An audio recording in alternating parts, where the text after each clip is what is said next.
Hello, my name is Ricardo Castellini. I am a media educator, and this is the first of a series of 6 videos that we will be posting here on the Laoghaire Library website. This series is being produced to accompany a great exhibition on misinformation put together by Tactical Tech called the Glassroom Misinformation Edition. If you haven't seen this exhibition yet, please do so. There's a lot of interesting things in there.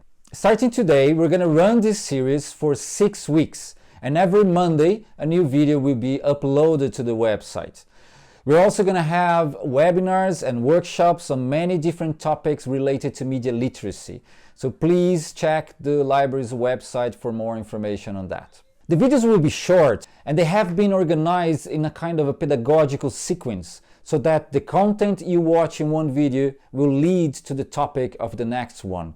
The idea is that over the course of these 6 weeks, we're going to discuss many different topics related to the information age, which started with the advent of the internet and the new digital media technologies.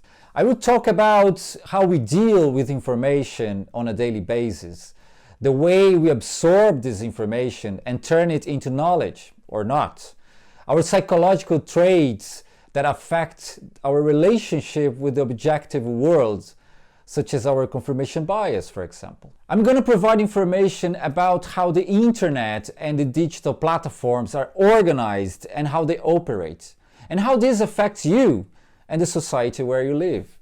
We're going to discuss this explosion of online content created by both companies and ordinary people like me and you, and the many challenges and problems that this has brought about, such as, for example, the spread of disinformation or conspiracy theories. We'll also touch on the work of journalists and the role of the news industry in these new media environments.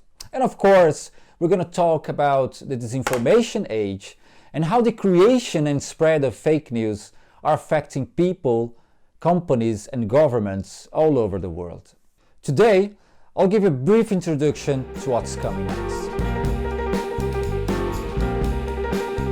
So, when the internet first became available and accessible to ordinary people in the mid-90s, there was a big hype. And as years went by and the internet became faster and the new digital technologies emerged, this hype only grew stronger. And the reason was very simple. Now we have access to information like never before. Before, information was controlled by very few powerful people and companies. Entertainment, news, education, whether in the form of text, image, video, music, they were in the hands of few publishers, news companies, music records, and so on. With the internet and later on the digital devices, the social media platforms and the search engines, we thought, well, we actually no longer need those powerful intermediaries. Everything is on the internet waiting for us. Do you want to know who won the Egyptian football championship in 1978? It's just a click away. Do you want to learn how to cook pasta? There are probably thousands of videos showing how to do that. The information age was welcomed as the age of freedom. It's beautiful, isn't it? Well, actually, the story turned out a little bit different. And here I think it's important to explain something.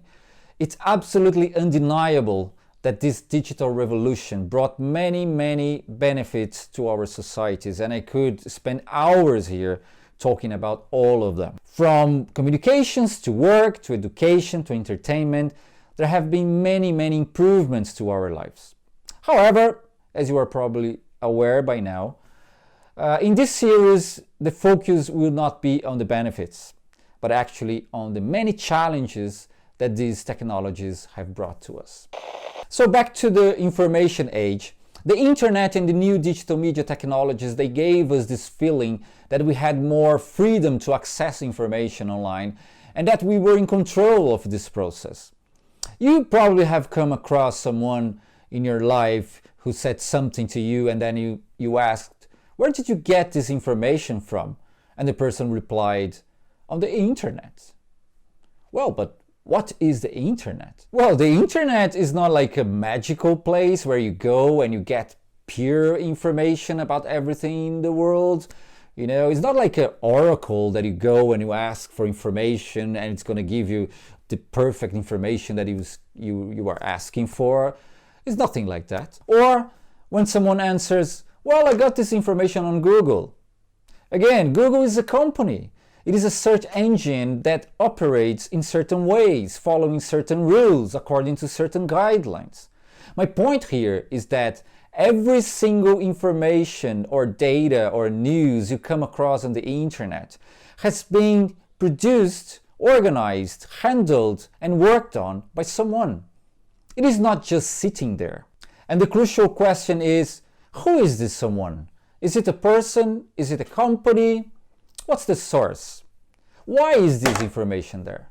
For what purpose? No information you find online is free from these questions. For example, nowadays, more and more people have access to news through social media platforms.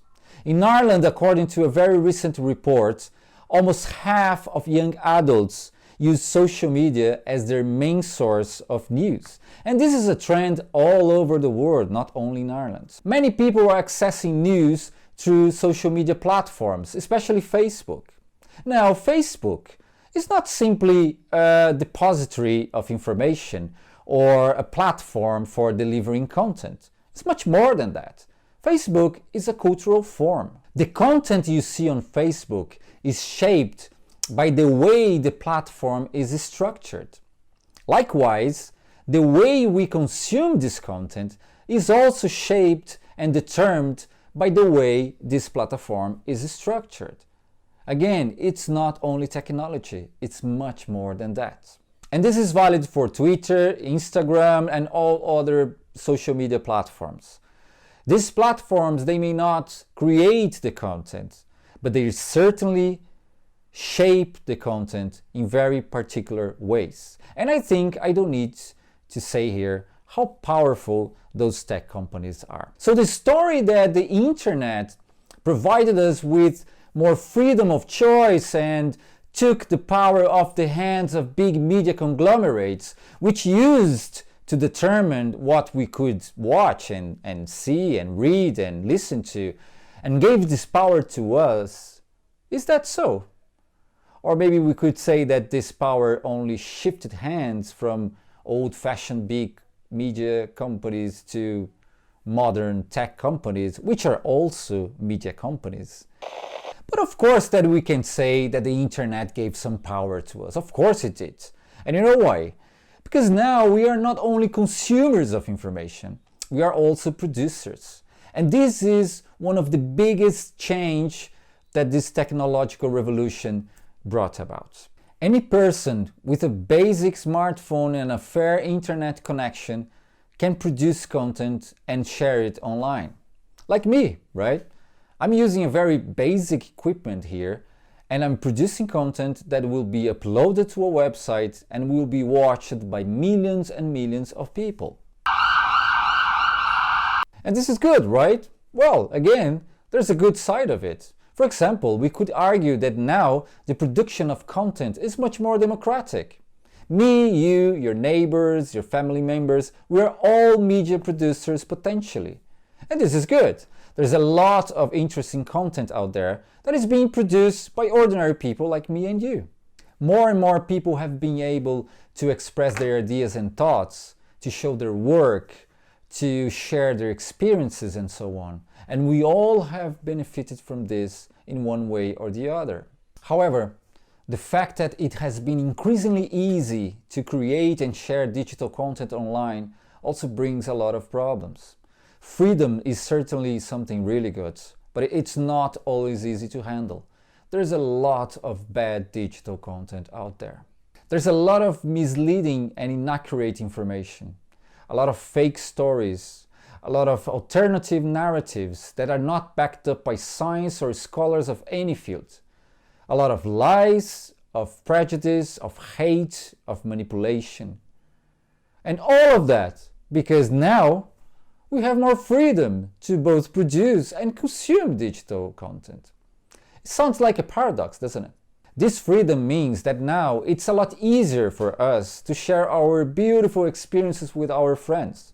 But it also means that it's a lot easier for anyone to share bad ideas with the world. And when I say bad ideas, I'm not talking about ideas which I disagree with. Of course not. Diversity of ideas is not only something good, it's something crucial for the good functioning of any society in the world. I'm talking about ideas that are harmful, that can be dangerous. We have massive groups of people living in parallel worlds, believing in alternative stories and narratives, and constructing the perceptions that they have about the world around them based on these stories and narratives. Truth is increasingly becoming subjective. Instead of an objective reality common to all of us, we are moving to a situation where there are pockets of subjective and alternative realities, where facts have a very strange nature. Don't be so overly dramatic about it, Chuck. You're saying it's a falsehood, and they're giving, Sean Spicer, our press secretary, gave alternative facts to that. Welcome to the world of alternative facts. And it's not only that, I'm sorry. This new digital environment has also affected the way we behave, how we interact with people, how we manage our time, how we deal with our perceptions and emotions, and so on. The challenges ahead of us are big ones, and I think it's time to talk about them very seriously. Of course, I will not be able to cover all the topics involved in these challenges, but hopefully I will be able to provide some useful insights about the problems we are facing, and also some ideas that can help us to deal with a digital technology in a healthier, safer, and more productive way. See you guys in the next video.